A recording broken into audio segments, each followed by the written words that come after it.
सत्य घटना। बहुत पुराने समय की कहानी है। एक सिंध नगर नाम का राज्य था। एक दिन गुप्तचरों ने सूचना दी कि पड़ोसी राज्य हम पर हमला करने वाले हैं। गुप्तचरों ने बताया कि यह खबर बिल्कुल पक्की है। सिर्फ 3 दिनों के भीतर पड़ोसी राज्य अपनी विशाल सेना के साथ हम पर हमला कर देगा और उनकी सेना इतनी ज़्यादा और ताकतवर है कि उनका सामना करना बहुत मुश्किल है। राजा बहुत परेशान हो गया। राजा ने तुरंत सभा बुलाई और सभी लोगों को यह सूचना दी और सलाह मांगी कि अब हम लोगों को मरना तय है। अगर किसी व्यक्ति के पास कोई सुझाव है तो बता सकता है। राजा के चतुर मंत्री ने कहा, अब जब जान पर बात आ गई है तो इसका एकमात्र उपाय है कि हमें आज ही अभी इसी वक्त ही पड़ोसी राज्य पर हमला कर देना चाहिए। राजा बोला, मंत्री जी, हमारी सेना बहुत छोटी है, हम उनका मुकाबला कैसे कर पाएंगे। मंत्री बोला, पड़ोसी राज्य अभी युद्ध के लिए तैयार नहीं है।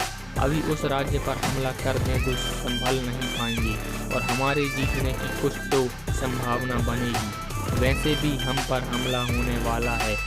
वो इतनी विशाल सेना है, हम यूं ही मरने वाले हैं। वो वैसे भी हमें 3 दिन के बाद मारने वाले हैं, तो क्यों ना कुछ ना करने से हम ये कर सकते हैं। राजा को बात थोड़ी अच्छी लग गई। उसने तुरंत अपनी सेना को तैयार होने का आदेश दिया और उस राज्य के नागरिक भी सेना के साथ जुड़कर युद्ध में चले गए।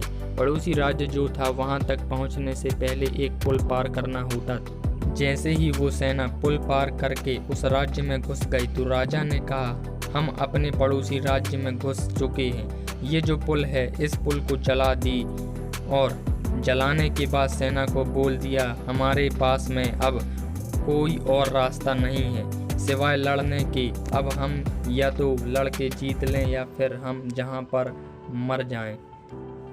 हमारे पास भागने का कोई रास्ता नहीं है। सभी सैनिक अपनी पूरी क्षमता के साथ में लड़े और पड़ोसी राज्य की बड़ी सेना को उन्होंने हरा दिया, इस जोश के साथ में कि हमारे पास में कोई रास्ता नहीं है। इस कहानी का संदेश यह है कि जब आपके पास में दूसरा रास्ता नहीं होता है, आपके पास में सिर्फ एक ही रास्ता होता है, तब उसके पूरे होने की संभावना बहुत अधिक होती है। जब आपके पास में सिर्फ एक ही रास्ता होता है, ये अगर नहीं किया तो हम मर जाएंगे, बर्बाद हो जाएंगे, तो कामयाब होने की संभावना बढ़ जाती है। हर कामयाब इंसान का एक वक्त आता है जब उसको लगता है कि अब अगर मैंने कुछ नहीं किया तो बर्बाद हो जाऊंगा, और वो कर लेता है।